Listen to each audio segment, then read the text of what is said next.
No stars, no problem sa galleries. Erowan na paiyak after upset win. Lerma tinalo ang co-UST coach Shaq. Sa kabila ng kakulangan ng malalaking manlalaro, pinatunayan ng Galleries Tower High-Risers noong Webes ng gabi na ang pagsusumikap at tubos sa determinasyon ay maaari maging kasing lakas na hahatak ang isa sa mga pinakamalaking upset sa kasaysayan ng PBL. Bagamat kulang sila sa lakas upang makipagkompetensya sa mga nangunang kalaban ng liga sa unang bahagi ng torneo, umasa ang Galleries sa mga hindi kilalang manlalaro nito na nagpapatunay na kung minsan ay mas higit sa lakas ng bituin ang grit at pagtulungan ng magkakasama. Si Isa Jimenez na limitadong aksyon ang kanyang panunungkulan sa PLDT ay lumitaw bilang isang mahalagang piraso para sa High-Risers sa nakarang taon. Nagbigay siya ng career best performance sa kanyang qualifying round na tagumpay sa score na 23 points. Napaluhan naman si Alyssa Eroa habang hinaharap ng Galleries Tower ang isa sa pinakamalaking kaguluhan. Natiyak ng tagumpay ang kauna-unahang playoff appearance ng franchise. Napaluha ang reigning Reinforced Conference Best Libero pagkatapos ng laban na nayakap ang kanyang mga kasamahan habang ang bigat ng kanilang mga pakikipaka sa nakalipas sa taon ay tuluyang bumagsak.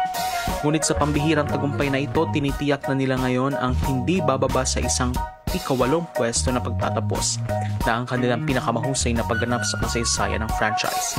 Nang tanungin tungkol sa kanyang emosyonal na reaksyon, sinabi ni Eroa na nabigla lang siya sa tuwa. Alam na sa wakas ay napatunayan na ng mga high-riser ang kanilang halaga matapos ng hindi mabilang na mga heartbreak. Ito ay naging isang mahaba at mahirap na daan para sa high-risers, isang koponan na madalas na napapansin dahil sa kakulangan nito ng firepower. Ngunit si Eroa, isang 2 beses na NCAA Best Libero ay hindi nawala ng hiwala.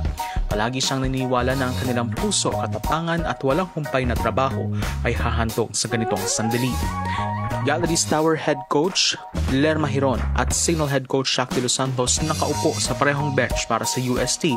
Sa UAAP, wala pang 24 oras nang sila'y muling harap. Mula sa pagkakapanalo ng 5-setter laban sa Lasal bilang mga deputy coach ng Golden Tigresses sa Pasay, isa lang sa kanila ang nagkaroon ng triumphant encore sa Pasig. Ito ay isang mabait na sandali para kay Hiron na kinakailangang kumita ng pinakamalaking panalo ng kanyang propesyon sa coaching career sa gastos ng kanyang mabuting kaibigan at kasamahan. Mula sa pag-aayos at panimulang lineup ng Galleries Tower hanggang sa paghaharap ng mga huli sa pinsala at paghahanap ng oras upang magpahinga sa pagitan, ito ay isang gabi at araw na hindi malilimutan ni Coach Ler. Ngayong nakarating na ang Hiron and Company sa abot ng kanilang nagawa, asahan na gagawin ng Galleries Tower ang lubos na pinakamaraming posisyon na kanilang kinalalagyan.